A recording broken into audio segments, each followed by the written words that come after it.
Collins, you're on mute.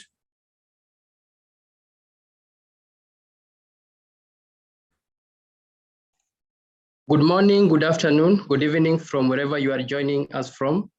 Welcome to Virtual Africa Health Business Symposium, themed Healthcare Policy Harmonization and Collaboration amongst Government, which will focus on a strategy towards sustainable development in Africa.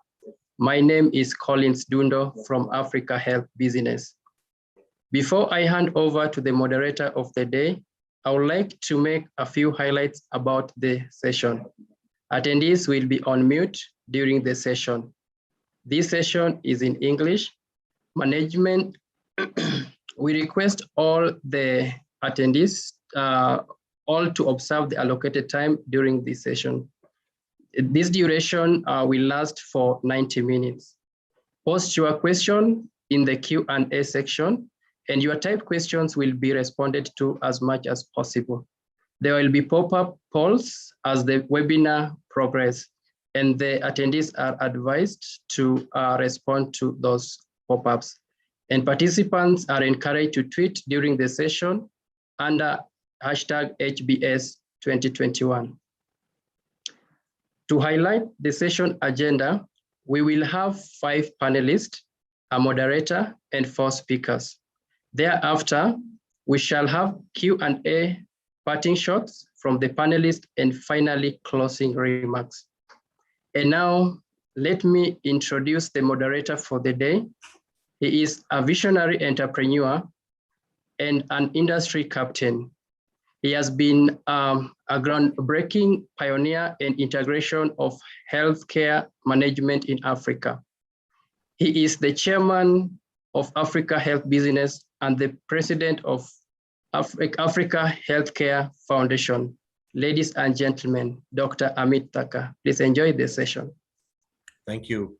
Thank you so much, Collins. And can I also thank the delegates who have joined us from different parts. The top 10 countries registered this time in this webinar is United States, South Africa, UK, Nigeria, Tanzania, Ethiopia, India, Uganda, Ghana, and Kenya. That's really a data mining from our side. We have a sterling panelist, and I'm ready to learn a lot from them. Let me set the stage. And in my next slide, I'll talk about a little bit about AHB. This is who we are. I want to thank you all as our clients, as our partners. This is what we do at Africa Health Business, based out of Nairobi, but with a footprint in 27 countries in Africa. Next slide, I'll set the stage on the policy harmonization. The team and the panel here are going to touch a little bit about UHC and a lot more about partnerships. But policy harmonization is critical for us. And what is very clear is when we streamline regulatory systems, we get more products approved efficiently while ensuring quality. We also can embrace innovation to scale up public health. A nurture of culture accountability around commitments to UHC, including innovation, is scaled up and is harnessed.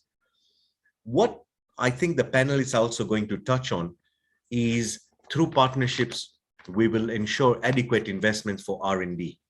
Never before have we got a wake-up call like we've got because of the pandemic. In the next slide, what have we done as Africa? Look at what EAC has done, what have AU done, what has WHO done? All of these are regional economic community initiatives or continental initiatives or global. They've all done something pretty well. I've just highlighted 3 examples here. One is around the NMRA, East Africa Community National Medicines Regulatory Authorities. Good job. and I can see progress. Africa Union around AMA, and WHO continues to provide us evidence-based health policies that help us improve plans. So I think they do deserve some credit on the work done. In the next slide, let me talk about AMA, and I'm sure Leah is going to talk a lot. The Minister for Health from Ethiopia, Dr. Leah Tadase, will touch a little bit more on what Ethiopia has been doing around this region in policy harmonization. But I know in Ethiopia, where Africa Union is headquartered, this is a very big agenda and an important one. And I think for all the attendees who are joining us and are interested in seeing healthcare move in Africa, I don't think there is a bigger harmonization agenda than AMA. The main purpose of AMA is very clear. What does this mean to us? It means that once we reach the green zone of 15 countries, I think the spurring of investments will change. I know so many companies who are into the supply chain of products waiting exactly for this. Not only will their products start trading across the country, but the cost of healthcare will come down. And you can see which countries have already done the needful. Next. If you want to see the lessons learned in Africa, look at this, 2% of the global trade. And we only trade 17% between ourselves in Africa. But look what Europe does and look at what Asia does. We are far way behind. So the Africa Continental Free Trade Agreement will change. Look at the numbers. When it is implemented, it'll be the largest free trade area in the world. It'll connect lots of people. It will eliminate the 90% of the tariffs.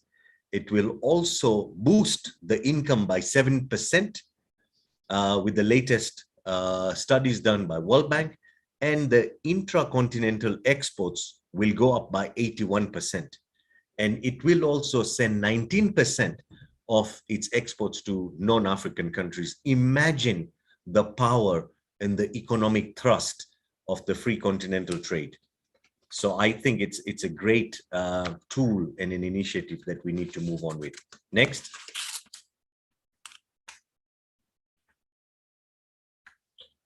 We do have some challenges and benefits of policy harmonization, and this can be easily seen in the table below. Benefits are mutual recognition of health institutions. I know the speakers will talk about the quality, but I think they'll also talk about the cost of doing business. We have private sector champions who will be very clear about how the cost will come down, and increased participation of communities of the health sector in the economy. There are some challenges in policy harmonization. We need a well-resourced national regulatory mechanism where they should not work in silos, and the regulatory organization should not be fee-seeking, but more service-seeking. In our countries, we find them as a real barrier because they are more interested in fees than sometimes in propagating innovation and service. So that mindset shift needs to happen. There's manipulation of enforcement regimes, and we all know about graft that gets involved that spoils the entire health economy. The non-aligned health policies accounts for 42% of the world's substandard falsified products. Imagine that big number. We need to limit it. And there is limited and very technical capacity across Africa. We've seen this when we are trying to do fill and finish or manufacturing of COVID-19 vaccines. We are at the moment struggling on the technical capacity that we need to change.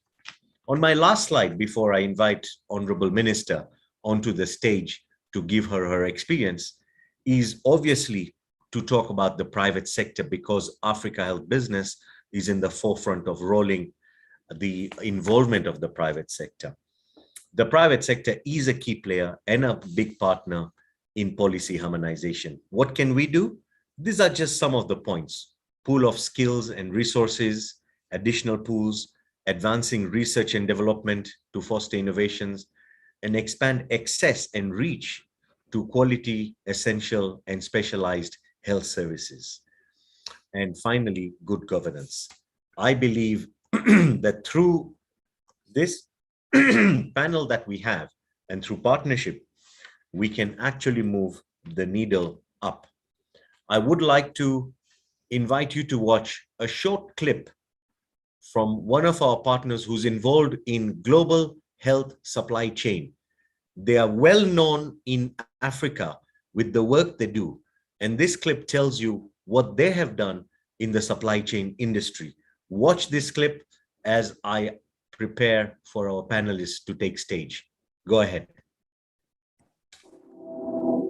Ensuring the continued resiliency and efficiency of global health supply chains relies on effective collaboration between the public sector and the private sector.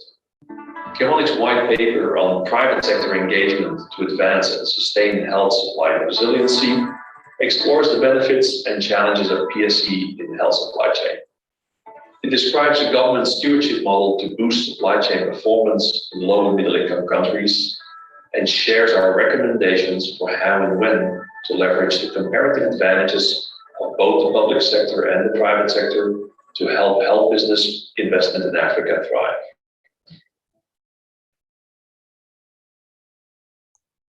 Thank you to our partner Chemonics, and thank you to so many other partners who've made this dialogue and forum possible. It's my pleasure to actually invite our panelists.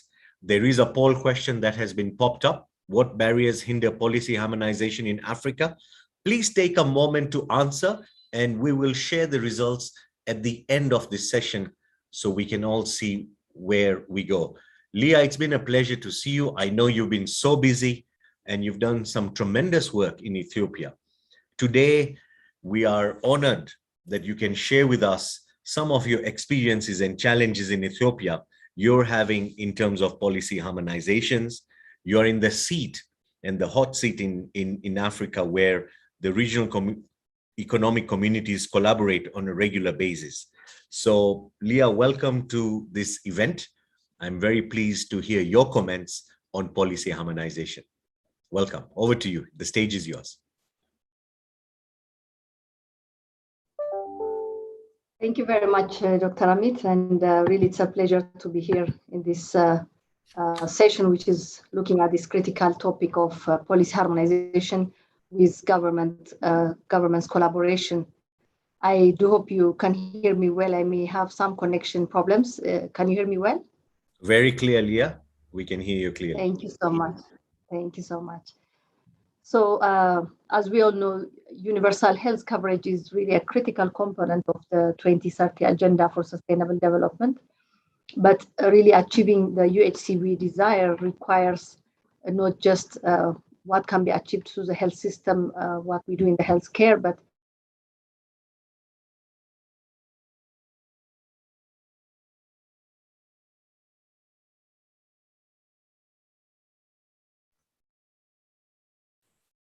that may have a little... Okay, you're back with us. There was a little bit of a pause, but you're back with us, Leah. Go ahead.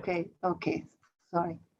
So it requires a multi-sectoral, multi-stakeholder alignment and engagement of different sectors, which requires harmonization and alignment of policies, strategies, and legal frameworks on top of course, strong collaboration and coordination and governance platforms. So to just highlight a few of the examples or experiences we have in Ethiopia. So policy harmonization, we can see it at two levels. One is at the intersectoral level, where even our Planning and Development Commission, during planning processes of 5 to 10 years strategies of the country, tries to coordinate the harmonization of selected intersectoral agendas, of which different health components are in there. But within the health system, we also are trying to look at how do we include health in all policies so that there is mainstreaming of many of our agendas in the different policies that we have nationally. So we're now conducting policy and strategy scannings to identify the level of health policy harmonization that we need to do. But at the implementation level also, we are working on different intersectoral or multisectoral agendas that require different sectors to work together. So I will highlight a few of them as an example. One is multi-sectoral district transformation initiative, which is currently under a pilot. Because as a health, within our strategy, we have been trying to transform districts as the health sector, but we were not able to move much alone. So we came together with different ministries to focus on household transformation through integrated community development approach with one plan, one budget, and one report among government sectors. So we are now piloting this in one district with aligning the priorities of that district so that we fund that in an integrated plan of sectors. And as part of this umbrella project, we also have several intersectoral coordination platforms, of which one is nutrition. As we know, nutrition is a big challenge that we have in most countries, and as a country in Ethiopia, we still have a very high stunting rate of under 5 children. So we have a national nutrition coordination body, which recently, 2 years ago, together through that mechanism, launched a national food and nutrition policy, and recently launched a strategy which encompasses 11 sectors.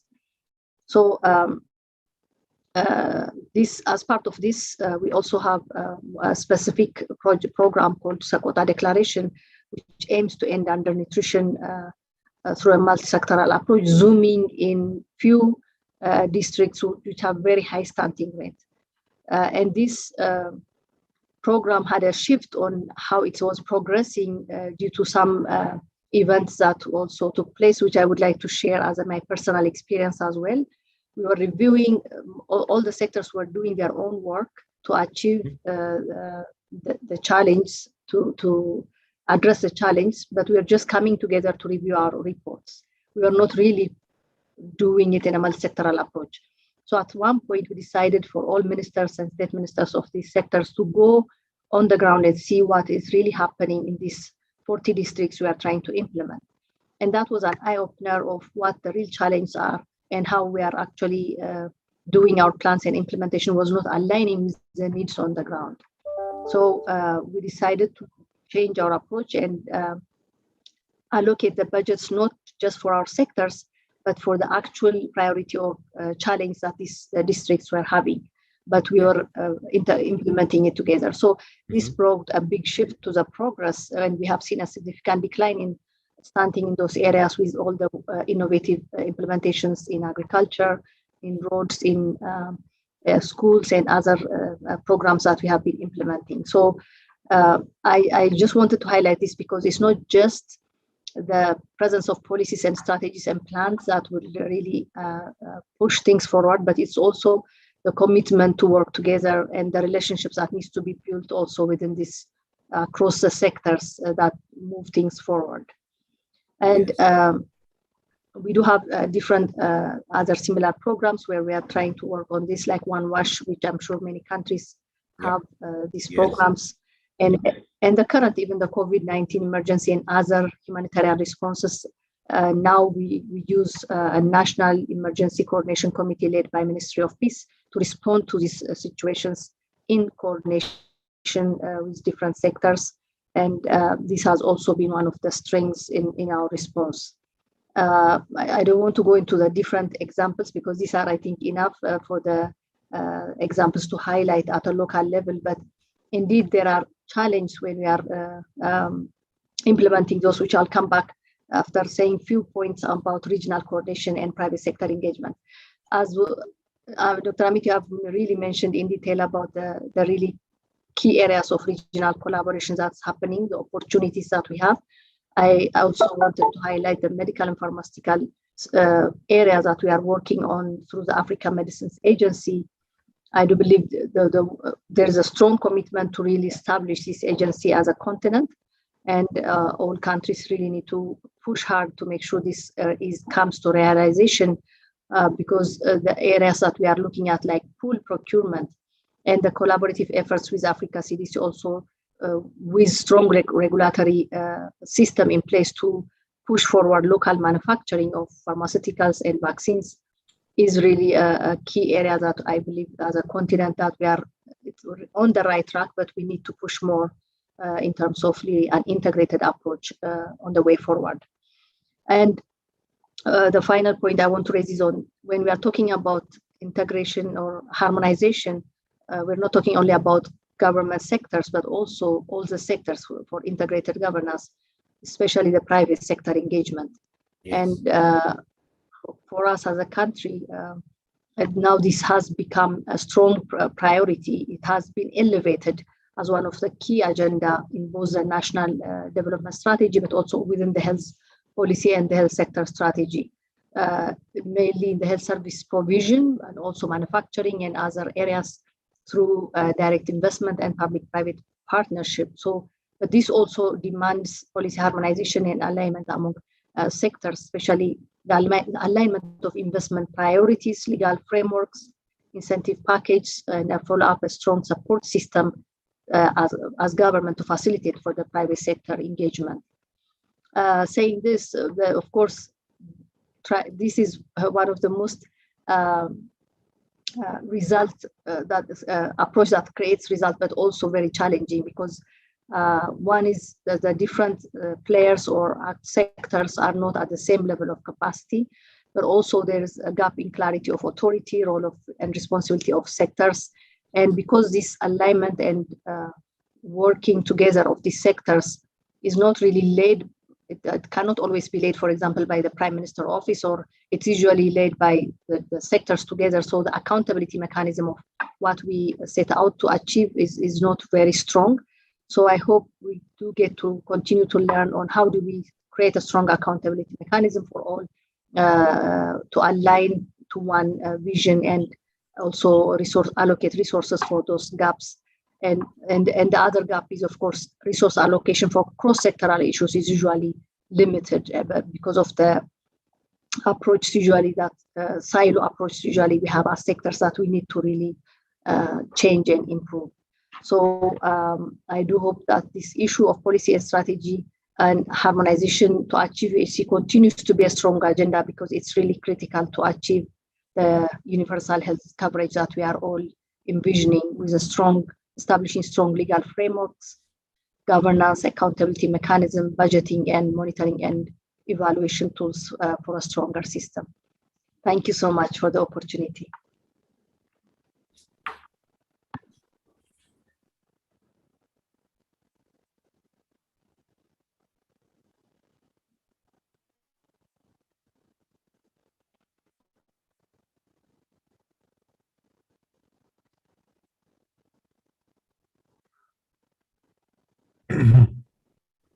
Thank you so much. Thank you so much, Dr. Leah Tadase. That was very, very clear. And I think you wrote about you really spoke about the local side, you talked about regional collaboration, and you talked also about multi-stakeholder partnership. One thing that resonated really clear with us, Dr. Leah, is also incentive packages and the whole accountability that you talked about. I'm sure there are several investors and partners who have now joined us who would be really eager to know more about this from Ethiopia. Recently, you've had a nice IT investment, and I've seen a company like Safaricom coming in the technology side and telecom side. I'm sure health will follow soon. For those of you who don't know Dr. Leah Tadase, I was assuming you all knew. Dr. Tadase has been the Minister for Health for the Federal Democratic Republic of Ethiopia since 2020. She has served as a state minister from 2018, leading the implementation of several national health programs. And Dr. Tadase has 20 years of experience, is a physician who specialized in obstetrics and gynecology, with extensive experience as a clinician, academician, and now an executive leader who's moving quite a few boundaries within Africa. Dr. Tadase, we will come back to you with some questions from the audience, and thank you so much for giving us the keynote address. I would now like to move to the panelist slide. And before we move to the panelist slide, there's a poll question that you can all answer. It's up here. how can private sector contribute to the policy harmonization efforts, please feel free to choose your option. Dr. Leah, following your opening remarks, we have 4 panelists. We are very delighted that we have one largest country in Africa, Ethiopia, where you come from, and we have a very small country, Seychelles, who are also going to share with us harmonization. But we have Dr. Kareem Bender, we have Dr. Githinji Gitahi, and Ms. Beatrice Mutali. I would like to bring onto the floor Ms. Beatrice Mutali first. She's the Deputy Regional Director of UNFPA. She's an economist and a development professional with 25 years of experience in international and local development, including program management, particularly around family planning and HIV/AIDS. Before she joined UNFPA, she served as a UNFPA representative for South Africa and country director for Eswatini and Botswana country offices, and held position of Deputy Regional Director of UNFPA for West and Central Africa region in Dakar, Senegal from 2014 to 2018. It's a pleasure, Beatrice, to have you with us. And I know, Beatrice, with your experience, you're going to share with us your views on women's health and sexual and reproductive health and the current policy conversations, including minimum initial services, especially on the packages of UHC, and what we need to do to make sure there is inclusivity around SRH. Ladies and gentlemen, please welcome Beatrice Mutali on the floor. The floor is yours, Beatrice. Thank you, Dr. Thaka. I trust that you can see me and you can hear me. We can see you and we can hear you. And Great, the thank team you. would like us to play a UNFPA video before you take the floor. So I think this would be a good time to show us a little clip. Go ahead.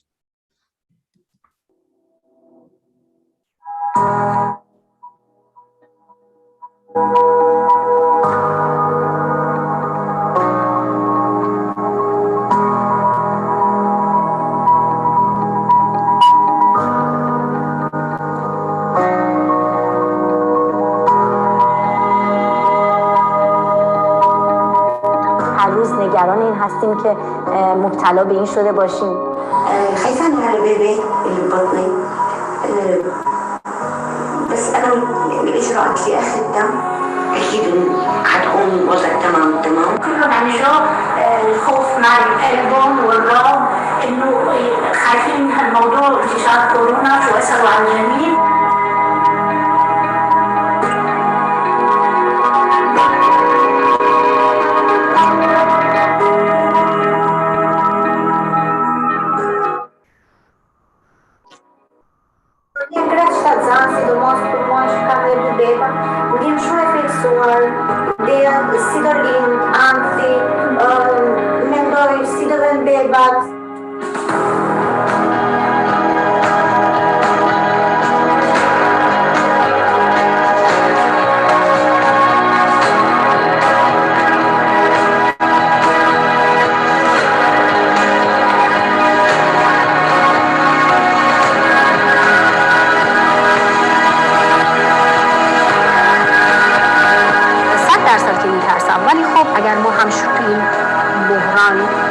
خالی کنیم احساس میکنم مثل اینکه خط اول یعنی خط مقدم و خالی می‌خوایم بکنیم و این الان توی این شرایط موقعیتی نیست که من این کارو بخوام انجام بدم.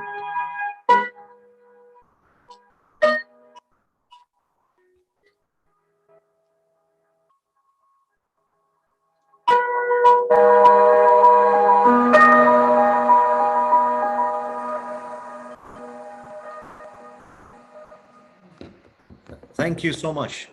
The message is pretty clear, and I'm sure, Beatrice, you'll add on to this. The floor is yours. Welcome. Thank you. And thank you for the opportunity. So I would like to start by first thanking you, Dr. Thaka, for the wonderful welcome remarks, and Honorable Dr. Leah Tadesse, Minister for Health Ethiopia, for the really insightful keynote address.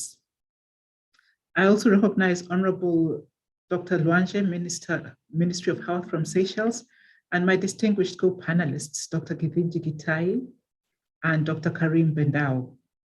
Colleagues and friends, good afternoon to you all from Johannesburg.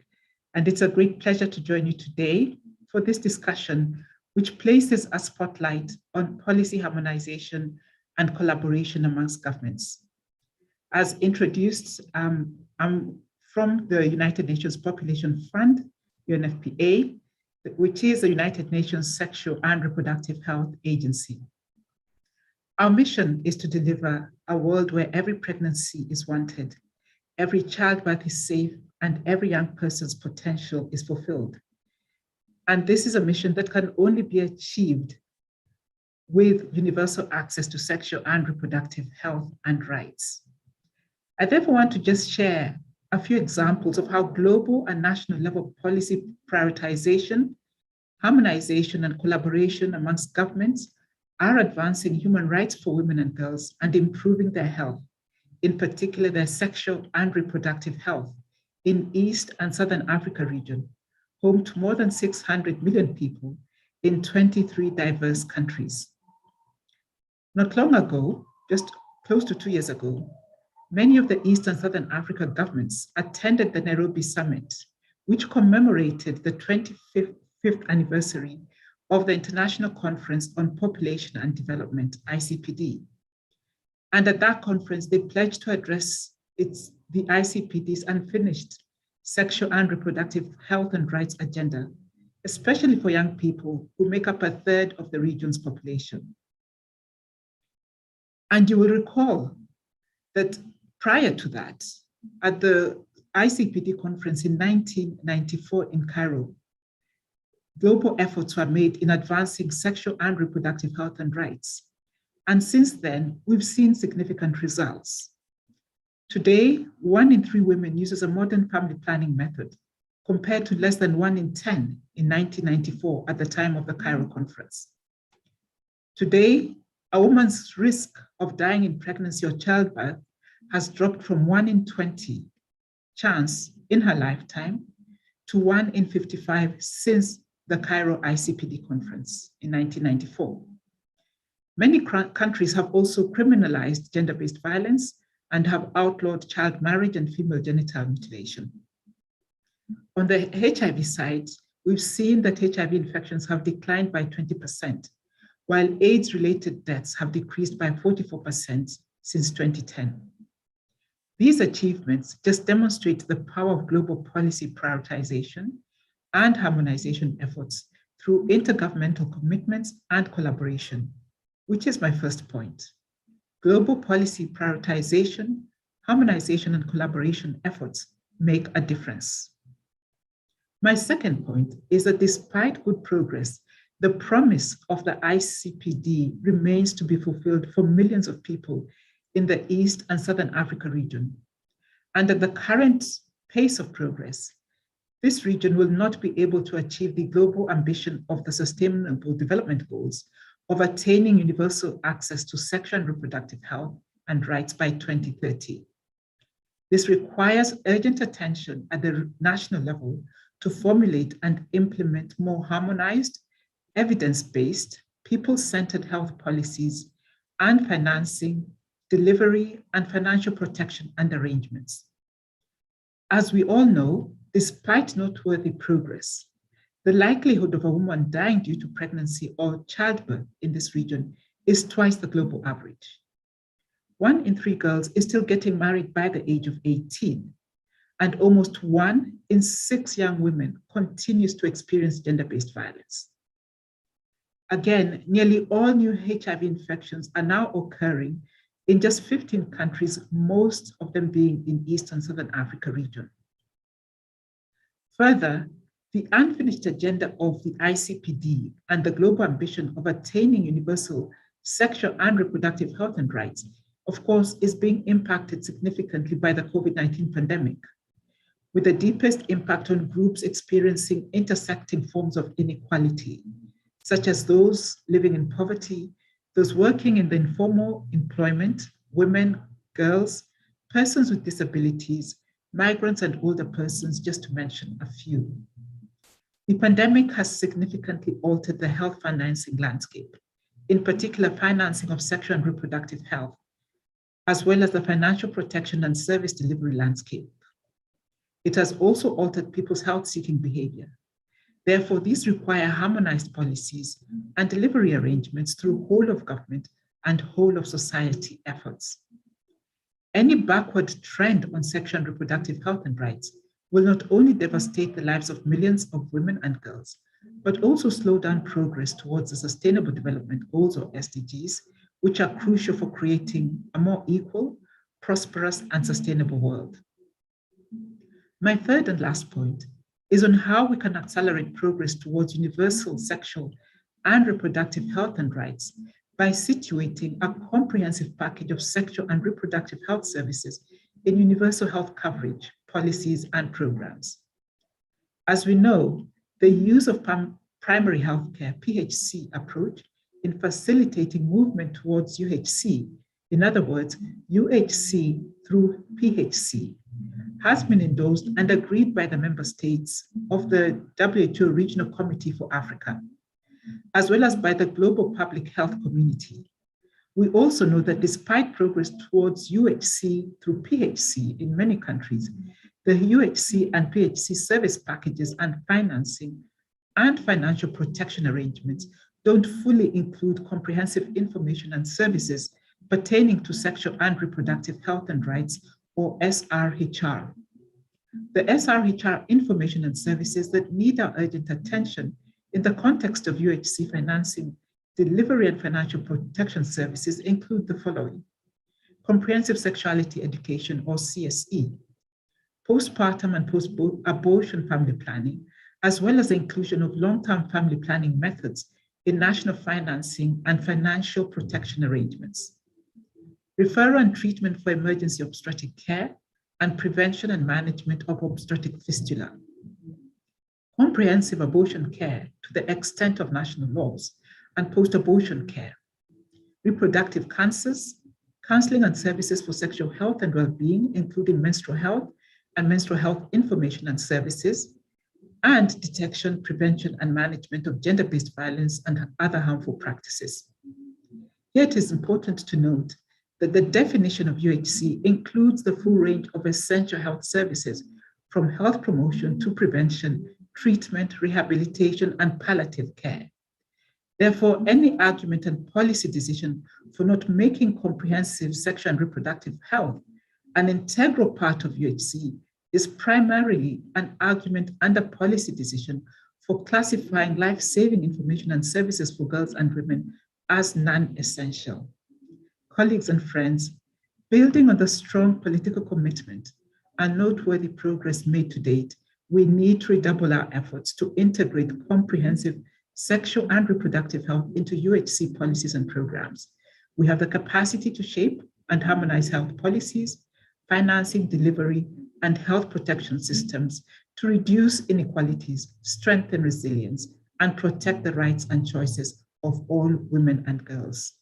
Denying women and girls the basic human rights to make decisions about their bodies is not only detrimental to their potential, as it robs them of the ability to control other areas of their lives and well-being, but also results in extra costs to healthcare systems. Further, there is ample evidence that progress towards universal access to sexual and reproductive health and rights produces multiple dividends for gender equality, human capital development, and climate dividend, as well as a demographic dividend. I thank you for your attention. Thank you so much. Beatrice, let me join Charles Waigwa, together with many attendees who actually were nodding when you spoke about many of the points that you addressed. I really like the UHC through PHC. I also like the stresses that you brought about women's health and children's health. And I know the whole of society, the point that you made, and with reference to ICPD 25 that followed the ICPD Cairo, is something that Dr. Gitinji Gitahi will definitely relate to and build on. We will come back for parting shots to the panelists and final round of questions. But it's a pleasure to invite Dr. Githinji Gitahi onto the podium next as our next panelist. Feel free to again answer this poll question, which is how will policy harmonization accelerate the UHC goal that Beatrice spoke about very nicely. So, it's a pleasure to bring Gitahi. Gitahi is a friend, a colleague. We've shared many organizations, initiatives, and healthcare together. Dr. Githinji Gitahi joined AMREF in 2015 as the global CEO. And I really love his passionate advocacy for pro-poor UHC. Gitahi has done a lot in the healthcare space on the continent. I really am happy to be affiliated with his movement, and he has medical and business qualifications. He's demonstrated a history of leadership and in multiple industries, not only in healthcare, but also in media, but within medical. He's also been in the pharma industry, supply chain. So he's very holistic. And I had the pleasure of sharing some working time with him. He has strong entrepreneurship skills in building and motivating teams and strategy development, and is very results oriented. Dr. Gitahi, really over to you. Build on what you've heard Dr. Leah and Beatrice talking about. Welcome. The floor is yours. Well, thank you. Thank you very much, Amit. And really happy to be here. To all the people who have joined us here, it's an honor to have you on this platform. And thanks to HBS for inviting me. I was keenly following the conversations, that Beatrice brought on the table, and Honorable Leah. And, Honorable Leah's reflection on multi-sectoral approaches in Ethiopia for primary healthcare. I must say that I've actually visited some of those districts where they're trying to bring in energy, water, education, and health, and try to look at it from an individual's health rather than a sector activity. And you say, if this woman needs health, what does she need? She needs electricity, needs this and that. And that is actually a movement within Ethiopia to even get different sector ministers together to work, of course, with the support, as we always say, the best minister of health is actually the prime minister or the head of government, because they're the ones then who are able to lobby all the different sectors. So there has been a lot of support from the top to do this multi-sectoral approach. And I will reflect on something that Beatrice has said, but I really want to be a bit controversial here. All the time, Amit, we've talked about UHC in Africa. And when I reflect on COVID-19, there is actually no Africa. There's an African continent geographically, but there's no state called Africa. There's only a geographical continent. When you look at the challenges that we are having on UHC, they're not different from the challenges we've had with vaccines. If Africa, which we call our continent, only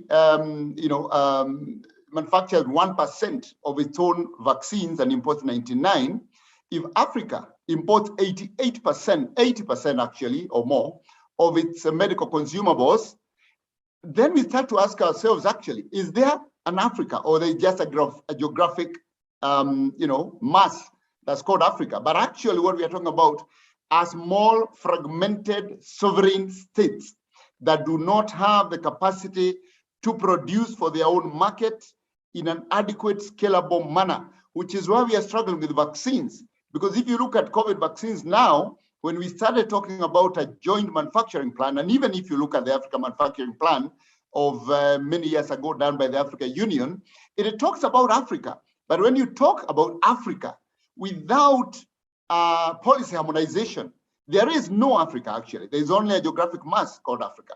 Because without policy harmonization, then you start to ask yourselves, even if you were to look at vaccines, let us say Ethiopia was to invest $400 million and build a COVID vaccine factory. Is it guaranteed of the African market? It is not. And therefore, those become the challenges. They become the challenge. And that's why no single country can actually take on these challenges on its own. Because then what we are going to do, in fact, my biggest fear, Amit, right now, without policy harmonization, is that we are going to have multiple white elephants of COVID manufacturing plants, COVID-19 vaccine manufacturing plants that close the continent. And this is largely due to geopolitical competition, that every country wants to be the first to put up and launch it so that the other country says, and its citizens say, our government is ahead of the other one. But without policy and harmonization of trade and the common free market and the AMA you talked about, then who is, especially for vaccines, which are push commodities, not pull commodities. We know that there are commodities in the medical sector that are pull, meaning people demand them because they are healing them, they need them for their health. But vaccines are preventive, and therefore they are push commodities. The government has to take the buy on behalf of the people. I have not seen a mother from a rural village going out to look for measles vaccine for their child to buy. They actually consume the national immunization program. So when you have those commodities like those, and you don't have a common market that's organized, that is shaped, then building these facilities is a total waste of time. Because at the end of the day, the government will still wait for Gavi to deliver free vaccines.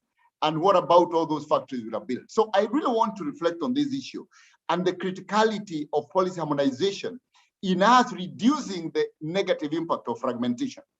Let me just show you this, that if you look at Africa, it has a small economy and a highly segmented population. If you are to see, India, if I was just to pick India, India is 1.4 billion people. They're in one geography, common policy, common regulatory framework, common mobile network, common infrastructure. All those things are critical. When you come to Africa, you have the same population, but in 55 different countries, member states. Now, that means that whatever you do in one country actually is only scalable within your country. And that's a major problem.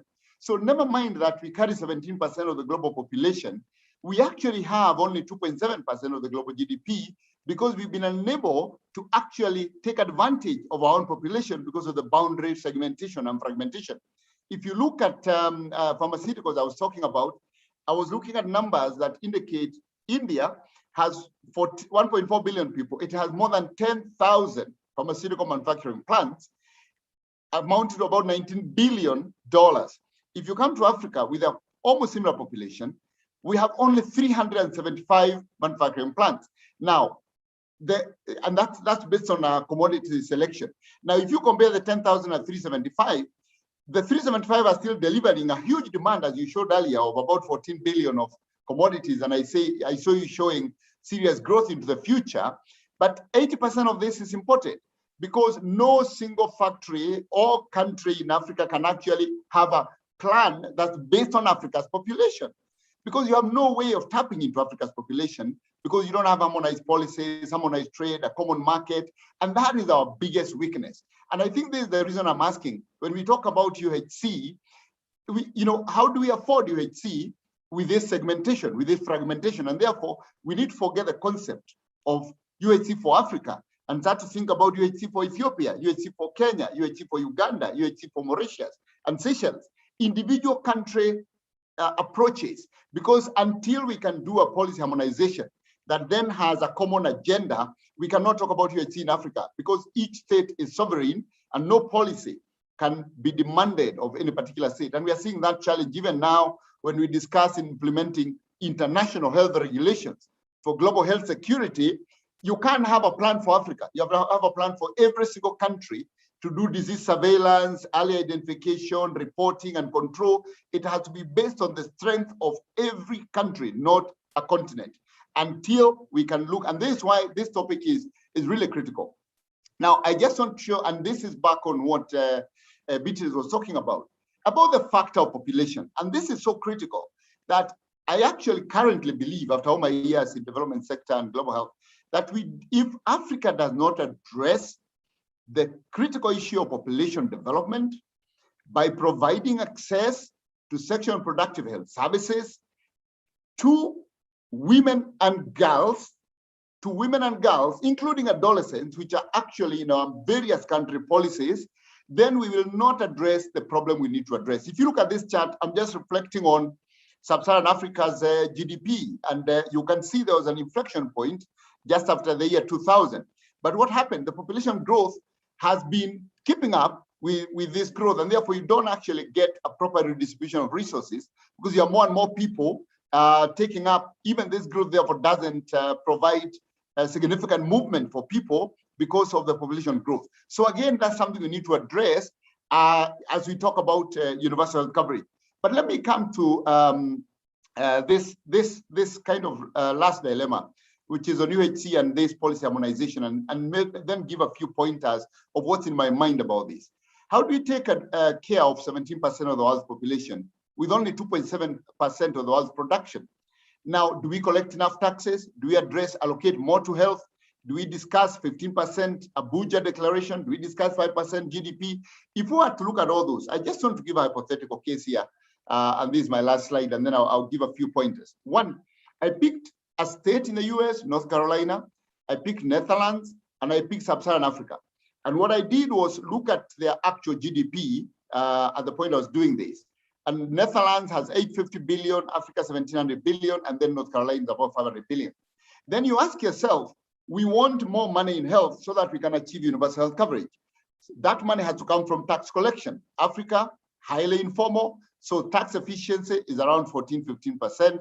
But if you look at these other countries, they're doing in excess of 30%. But for purposes of this comparison, I've assumed that Africa's tax efficiency increases to 25%, and we reduce that to Netherlands and North Carolina, basically holding factors constant for comparison purposes. If you do that, and then you allow each country says they're going to allocate across Sub-Saharan Africa 15% of that tax collection to health, and then you divide that by the population of each of the geographies, you end up with $64 per capita on health in Sub-Saharan Africa. $64 is what you get after being extremely optimistic on tax efficiency. Average is 13, we are giving it 25, almost double, and even assuming that countries allocate 15%, and we know only about 3 countries in the entire continent actually achieve 15%. So basically, even after being so optimistic, you end up with $64. What can you do with $64? And this is the question we need to ask ourselves. And this $64 is optimistic. Ideally, in countries like Kenya, I'm looking at $34. In Malawi, we're looking at $11. So basically, we are saying, from a public point of view, we have no money. We have very little money, and we have a big population. So the question is, if even by universal access standards, by WHO, you need a minimum of $86 to provide a package of sexual and reproductive health services, care, surgery, and basic primary health care, we are nowhere near if you actually look at the actual numbers. So the question I'm bringing here is that, one, we need to think around that there is no UHC for the continent. There is UHC by country. That's number one. Number two is that UHC by country, if we are to then talk about UHC for Africa, we need to be enabled and supported by continental policies like AMA, Common Manufacturing Plan. We need to be supported by a common, the Africa Free Trade Area. These policies must be at the center of us talking about achievement of UHC in Africa. Otherwise, we just forget and talk about country by country. Therefore, for now, because that's what we have, Amit, I fully support the AMA, and it needs to be ratified by all members. I fully support the AFCTA. I support all those things. But for the countries, what I'm recommending is that each country needs to have a starting point for UHC, not an end point. I know when you talk about the end point, 100% UHC, I need to take a few steps back and say, what we can agree on is a starting point. And that could be an area where regulation is a starting point. Common market is a starting point. Sharing health workers is a starting point. Implementing the AHR, the International Health Regulations, is a starting point. Then number two, it needs to be publicly led. And we've seen that from Leah, it's publicly led. But that doesn't mean that it's public only. It is publicly led, but must crowd in private sector as a supplementary service provider. The next point is that we need to be based on equity. Because we don't have enough money, we have to make choices about where that money goes. And I've just demonstrated we have very little money. Supporting betrays that if we are to have UHC, our starting point must be most vulnerable and must be sexual and reproductive health services, so that girls don't have to get teenage pregnancy, can go to school, and can participate fully in the African economy. Third point, it needs to be based on primary health care. And most importantly, community health services, looking at 3 things: primary care, looking at multi-sectoral action, and looking at community empowerment and engagement, which must be a critical part of achieving the things we want to achieve. And then finally, we must think about market shaping, Amit. That if we don't think about the African market and look at policies that harmonize to allow us to shape the market, we will continue to import 80% of our medical commodities. We'll continue to import 99% of our vaccines, irrespective of how many factories we build across Africa. Thank you. Thank you so much, Gitahi. Those numbers are very revealing. I want to echo so many of the comments that we've been receiving, spot on comments. UHC by country, absolutely right. Continental policies, spot on. And I think we need to shape the market. I also think you raised an important point about numbers and population. You know, we have Denny Loange from the Ministry of Health, Seychelles, who's going to be coming on later. And I want to ask Danny, with the smallest country in Africa, 90,000, let's hear from him how many dollars per capita is the ministry able to allocate, and how have they done with 90,000? And then we'll know what to do with 900 million. You know, let's try and compare numbers. But I think, Gitahi, this is really good. I'm really glad you shared some controversy. Africa is a word, but we do need to understand it's made up of member states and it's complicated. Let's together see where we'll go from here. And I think it gives a good segue to Kareem Bender. Dr. Kareem Bender, who is the head of Africa Bureau at Merck Group and the chair of Africa Engagement Committee. He served as the president of North and West Africa operations, total of 40 countries, Kareem. That's amazing. Over the 18 years, till September 2018. And since then, he heads Africa Bureau and coordinates all the Merck corporates and strategic executive decisions. A real pioneer, he has been working on the pharmaceutical industry for almost 22 years, building strong Pan-African organizations, gaining extensive experience in biotech, medicines, and biosimilars, leading successful enterprise while keeping the patient in mind and increasing the commitment of organizations to the UNDG and the high ethical values. Kareem, I'm sure you've come across challenges that Gitahi brought out, border by border, tariff by tariff. But honestly, and this policy harmonization discussion, we'd really like you to tell us how we can build and maximize on already existing private sector contribution. That's where you champion. And that's what we would like you to share. I would like to hand over the floor to Kareem. And before Kareem speaks, there's a poll question. What prompted you to attend this webinar? Please let us know as I welcome Kareem on the floor. But before you come in, let's have a watch on a short clip about Merck. Go ahead.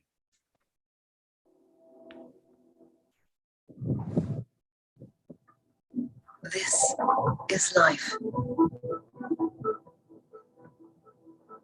A moment of joy. A dream come true.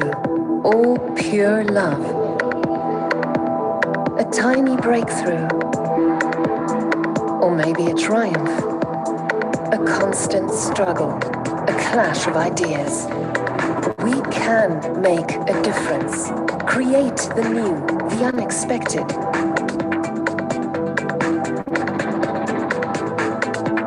Leading us to feel great, strong, or simply human. Constantly questioning. Are we curious enough? Could we be closer? Can we?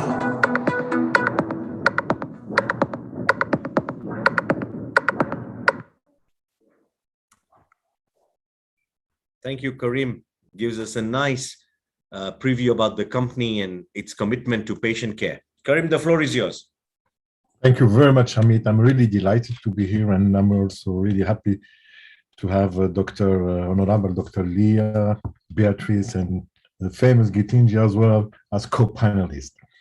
I mean, let's set the stage first. At least half of the world population still lacks access to essential health services. This is very well established. But worse than this, 100 million people are pushed into extreme poverty each year by the cost of essential healthcare. We cannot follow like this. I mean, we have this broad and ambitious agenda for a safer, fairer, healthier world by 2030. And we have already used 20% of this time. And we are at the end of 2021, it's 2 years, 2020, 2021, out of 10 years. And things we have seen things accelerating and during the pandemic, but to reach really the SDGs and include the specific goal to ensure healthy lives and well-being for all people, we are not yet there. We are not yet there. The private sector is very well positioned to contribute to the UHC and also already provides health products, services for many millions of people and communities globally. Most countries today have mixed public and private health system. What we call the for-profit private sector, which is the industry in general, offers a diverse range of health and related products, services, and innovation. And it provides as well over 60% of health services in some of our African countries.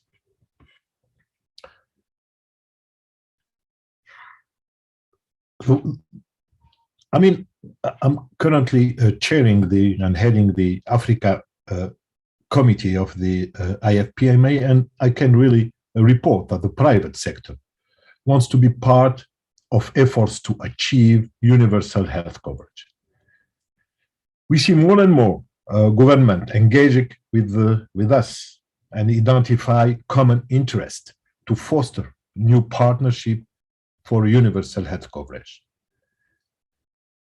But before, we need to have an enabling environment for that. So before a government gets into partnership with the private sector, as Dr. Leah and Gitinji mentioned, we need to have a very clear, harmonized regulatory process. We need to monitor the compliance. Yes, the private sector is not the problem, not even part of the problem, but we are an important part of the solution, but not the whole solution. Correct.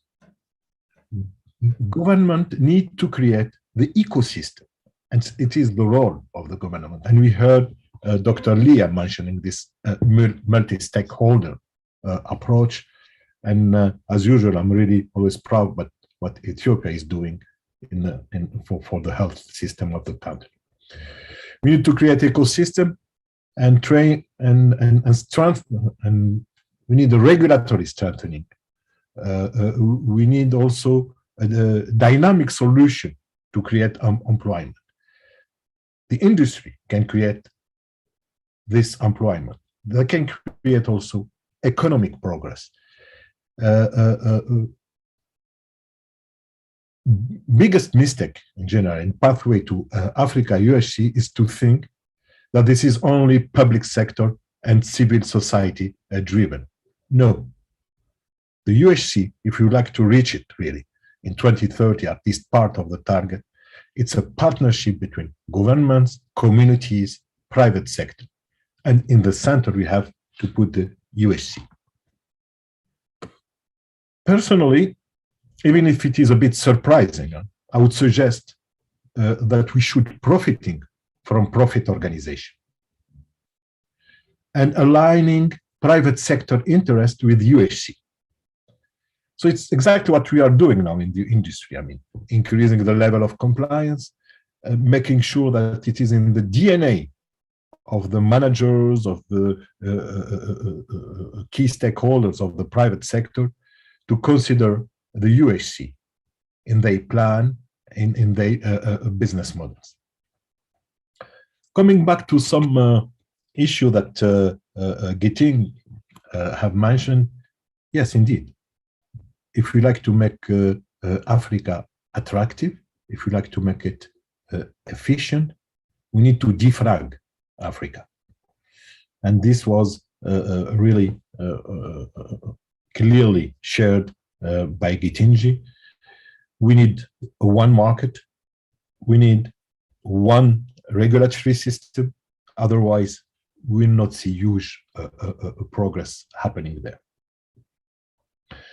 can you imagine today? You know, I've met during this pandemic because I'm extremely involved in the localization, at least in a stepwise approach, you know, in localization of local manufacturing for vaccine, and I've been involved in how to say, discussing business cases. Currently, it's too much fragmented to be, and you have at least I don't want to mention here, but you have 17 countries in Africa who would like to have a factory. So if you have 17 factory of vaccine and a fragmented market, I think this cannot be profitable. Yeah. So either it is finance, it's a governmental project, and they can lose money and they can afford to lose money. But if it is a private sector project, it has to be profit. We don't ask for big profit, but if we start to set 17 factories for fill and finish or full process in Africa, I'm sure that we'll get some empty stadium there. That's really an issue. Yeah, I want just here to go through a very practical case, you know, which pop up during, and you have on the other side, sorry to say that, but you have this procurement, which is taking care about the vaccine in Africa, and you have several, you know, foundation taking care about this. They are procuring in India at a very low cost, so it's going to be very difficult to get to produce vaccine at such a low cost, because we are still not yet there in terms of defragmentation. That's also an issue that we have to resolve. True. The procurement. But we have seen also something else, is that the day, and it's normal, the day pandemic happened, India has banned export of any vaccine. They wanted to keep first their population, and there is nothing abnormal about that. You have first to treat your population, and then you share with the others. Right? Okay, that's normal. That's all. It's human behavior, and you cannot change. Therefore, we need really to have these vaccines manufacturing, at least fill and finish, because it's very easy to move the bulk. It's very easy to move it. I mean, to produce it also. There is no bottleneck there. So yeah, we need to set up this urgently. We need to get prepared also for the next pandemic, which will be happening maybe before the end of this 2030 target that we have. What else? Multi-stakeholders to approach. This is absolutely needed, and it was very clear in the keynote of the Honorable Dr. Leah. Women health. We will need to reach this, to achieve this UHC 2030, we will need at least between 12 million and 15 million health workers in Africa. And most of them will be women. So women health is key. We need healthy women really to make sure that African will be healthy.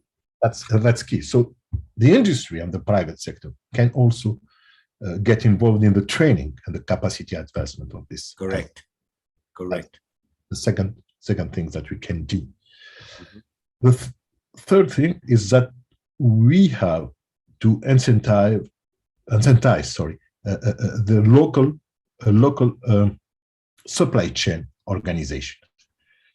We cannot rely on air cargo company, because all those vaccines and key products are air freight. We cannot rely on just international companies that they can ground the aircraft, they can give some priority. So we need our network as well.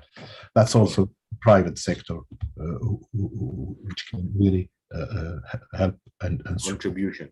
Yeah, and supporting that. Good. So yeah, very clear. Very, very clear. And I think you've gone through so many good points. You know, I also think, I hope we're building more trust. I would love to hear from Leah, Honorable Leah, and also from Dr. Danny.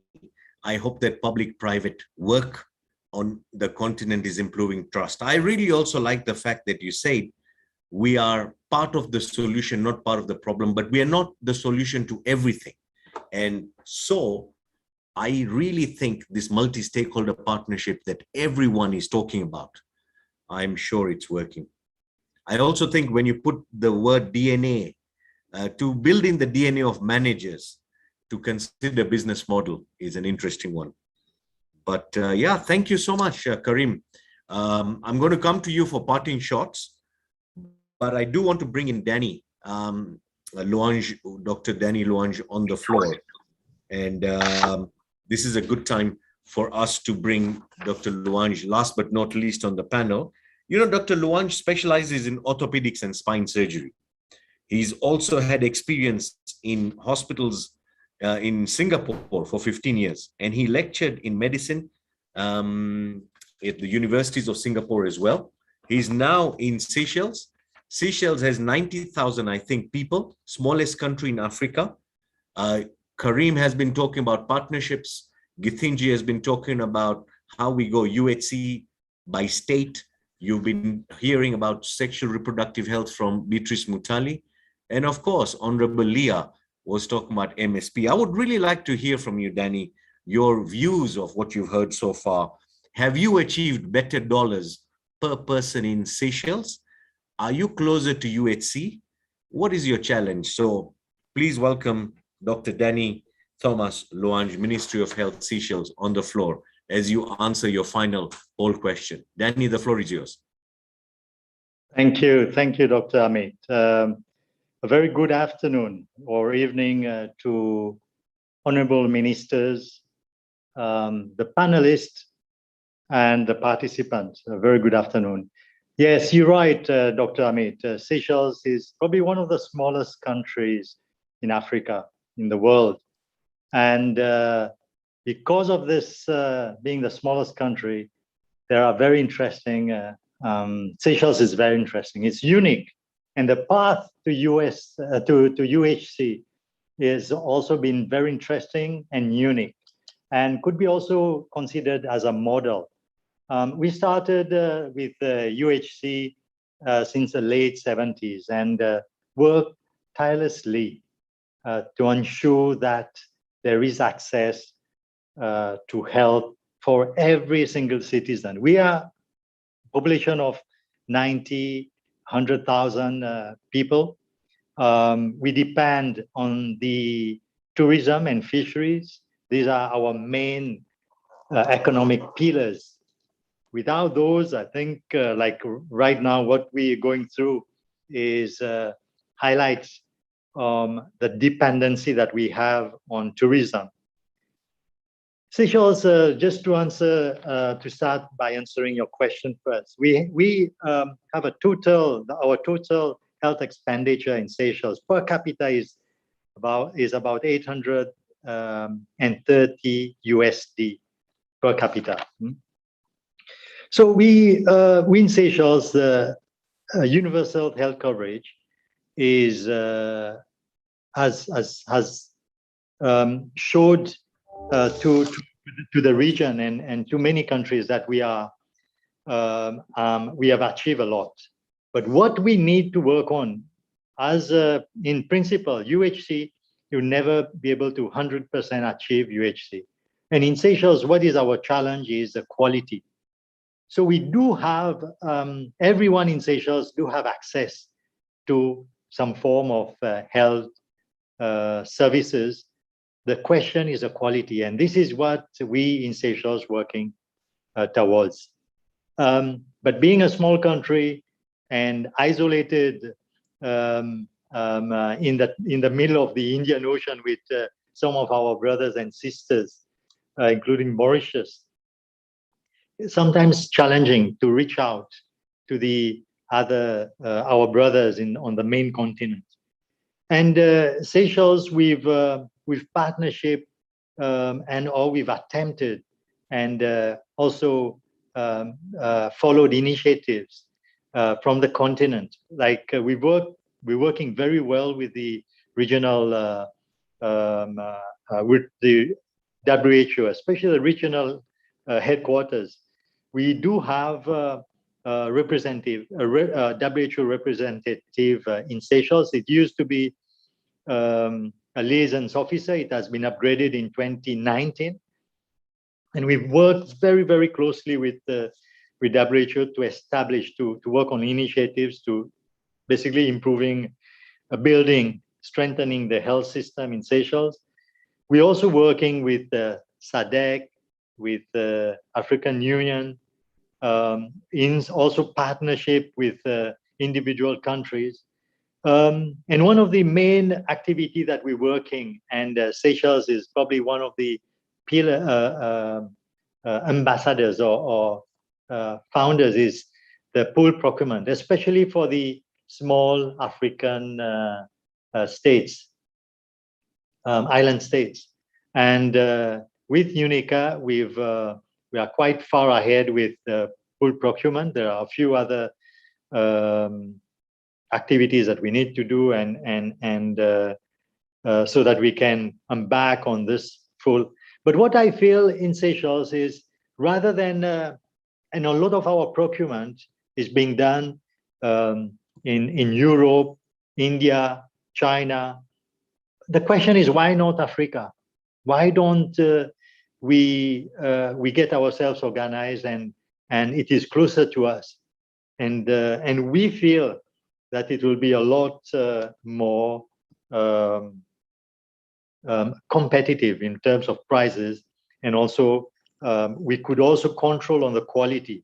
And like what we are working on with SADC, for registration of medicines, because Seychelles, we do not have the professionals, the capacity to register medicines. So we are partnershiping with SADC so that we use the capacity so that our medicine registration, or even the manufacturers, also have work towards a standard. But Seychelles healthcare is free at the point of entry, and at the government, from the government perspective, on the public sector, expenditure is about 70% of the total health expenditure in Seychelles, and the private sector contributes to about 30%.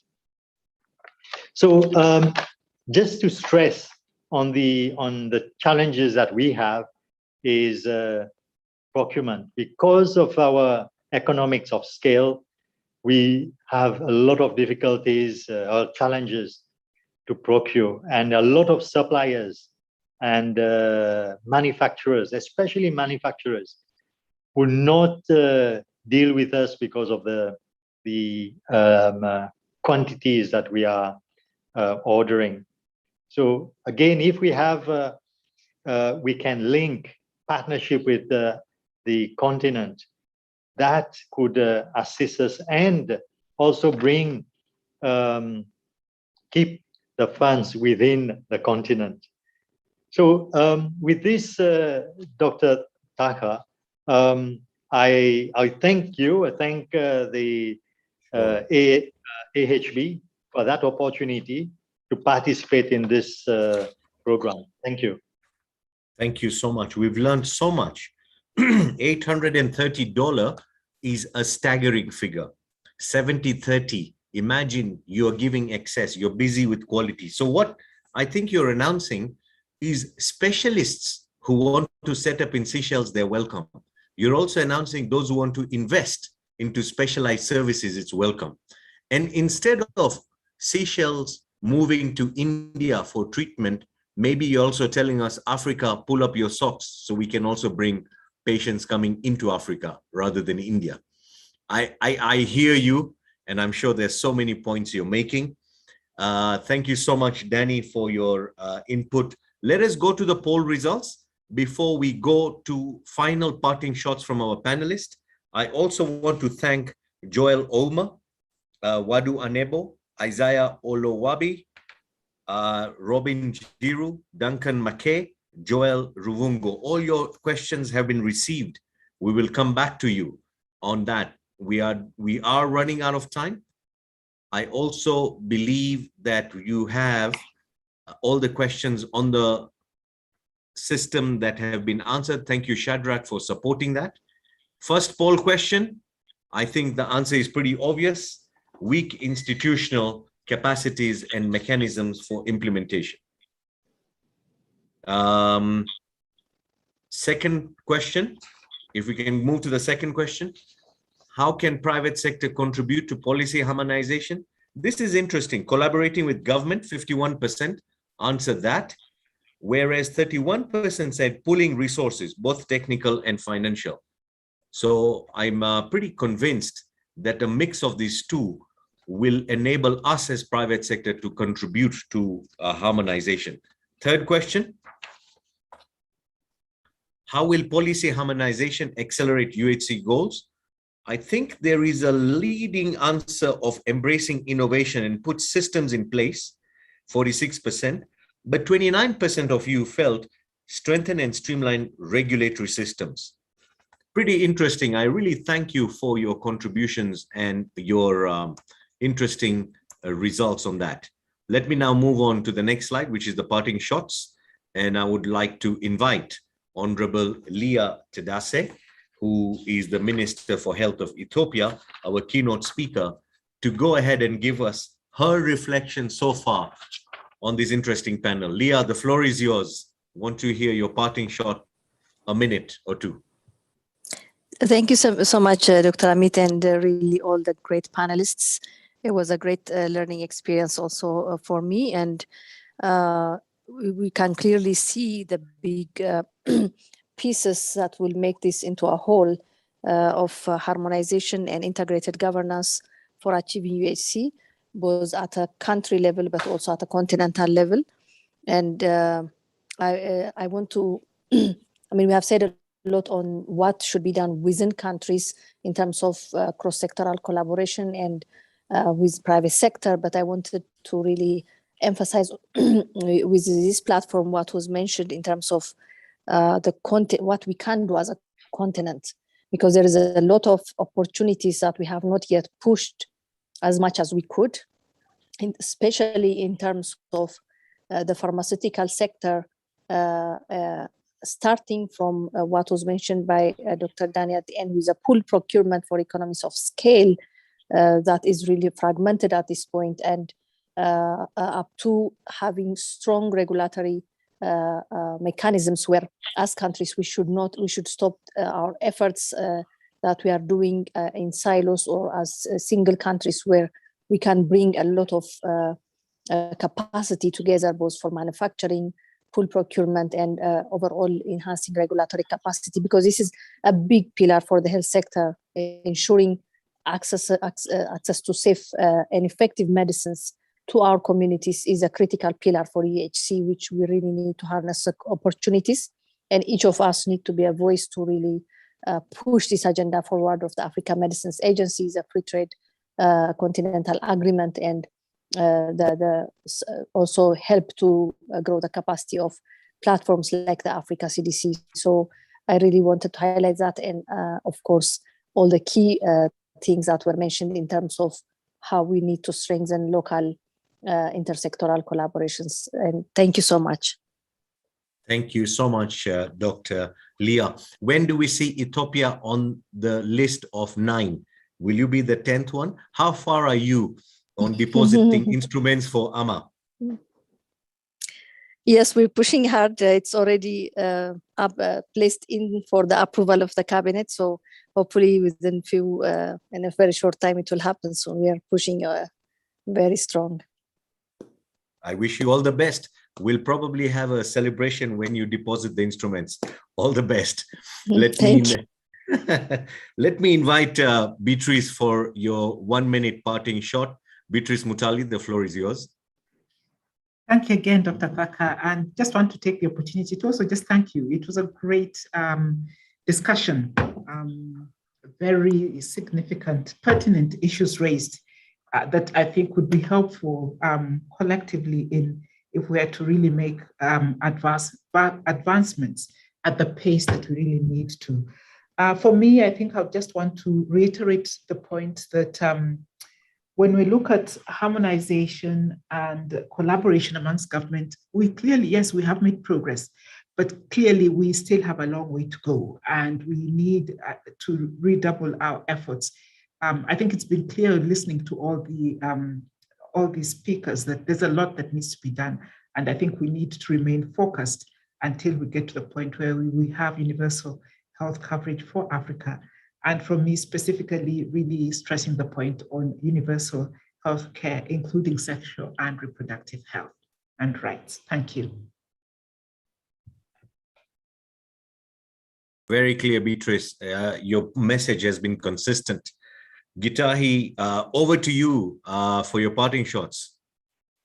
Well, I think a lot has been said. So I'll just say two things. One, at a country level, every country in Africa must define its own roadmap for UHC and define a starting point. And that starting point needs to be equity, meaning the UHC should, because they don't have as much money as Seychelles, $830. You have little. So with that little, decide where to start. SIHR and start with the most vulnerable and then start to move up. Start with those who are poor and start to move up. Don't try and achieve 100% overnight. It's not possible with the financial constraints we have. At Africa Union, Africa CDC, we need to overcome geopolitical competition and make sure that we have a plan with manufacturing hubs across the continent that are agreed, 2 or 3, and then with a demand and supply plan. That's how we are going to succeed with African manufacturing. Not every country trying to compete with the other. There needs to be a joint plan for manufacturing hubs that serve the continent, with, of course, the enabling policy environment. Thank you. Thanks, Gitahi. Just a question. If someone does not toe the line and they become what's in it for me type of country, can Africa CDC summon them and say stop? No, they can't, but they can refuse them to participate in the market and supply and demand, market shaping plan. You can say this, we are putting up, I was thinking actually, I noted here saying Africa Union Health Fund. If you had an Africa Union Health Fund, and you, just like Gavi now purchases on our behalf, you say we are purchasing from the following factories. One in Morocco, one in South Africa, one in Senegal. Finished. So if you decide to do your own in your own country, then you have no market. And the most painful is to have a product you can't sell. Exactly. Good point. I'm very happy with that line of thinking. I'll take it up. We'll build on it further. Gitahi, good one. Kareem, over to you for your parting shots. Thank you. It's going to be one sentence. Health is not a cost, it's an investment. Absolutely. Nothing to it. How many people, I wish that was a poll question. I wonder how many people would say that is really you health people, you're always pushing that as an investment. But the Ministry of Finance thing, it's a very boring sector. You are just consumers. You always want money, but you never bring anything. You are quite a waste of time, Kareem. Ministry of Finance thinks that statement is very boring. What do you have to say? It's really true, because I have some Minister of Health as a friend, and when they are discussing the budget, which is currently now, they are facing exactly this answer from the Minister of Finance or the cabinet or whatsoever. So just answer them. Look at what's happened during the pandemic. The economies collapsed because of the health system was not organized or powerful enough. That's it. Invest your money in the health better than invest your money in weapons. It's nothing. I can kill a country with a virus. I mean, that's not. Yes. Yes. Yeah, not missiles, but I think microbes. Microbes are more powerful than missiles. Danny, great to hear all from Seychelles. Parting shot from you. Thank you, Dr. Amit. For me, I think it is very important that we set an environment, an ecosystem that will enable us to work in partnership and harmonize healthcare systems. I think, but it's true that if we work in isolation, we will not be able to achieve. There's a lot for us to achieve, and there's a lot of potential. And if you look at Seychelles, like you rightly say, there's so many patients that we send to India, to Singapore, to Sri Lanka, and we are sending them to the other side of the ocean, of the Indian Ocean. So we need to get our acts together and build an African system, health system. Thank you. Thank you. We will visit you and we'll make you visit us. And this conversation has to carry on. Let me thank all these guys, the production, the content, the knowledge, BD, Medtronic, Merck, UNFPA, Chemonics, AstraZeneca, Broadreach, Astral, Unizima, Sanofi. All of you have participated in making this production happen. We have one more before the end of the year, and we will invite you for the last webinar series. And this is going to be for NCDs, an urgent call for primary healthcare system strengthening in sub-Saharan Africa. We have very renowned speakers. Kareem is going to give us his keynote on that, and we will end up with hearing from all the champions that you see. After that, we're going to invite you in person. But before that, we want to invite you for one more virtual event, which is the CPHIA. Please mark this date. This is the first international conference on public health in Africa. We are leading track 7. Dr. Gitahi is also going to be leading track 3, and there are many champions leading on different tracks. Don't miss this event. It's really something that I suggest that you mark up on your calendars, and it'll be virtual. Following that, I think in 2022, next slide, we want to now invite you. Those of you who can travel and come, we are opening the doors in Nairobi for you. We want to welcome you to come and sit down through fully IPC prevention control systems. We have already received quite a few confirmations from the ministers, different ministries of health. Come to Nairobi, come, let's have your first in-person event. And if you can't make it, you can join online through hybrid, but we're going to dedicate this to the women's health. So Africa Women's Health Day takes place on 24th February. Save the date. I would like to take this opportunity to thank all the attendees and everyone who's been here on this. And I would like to thank the panelists. I learned a lot. Asante Sana, thank you so much for all the involvement and engagement.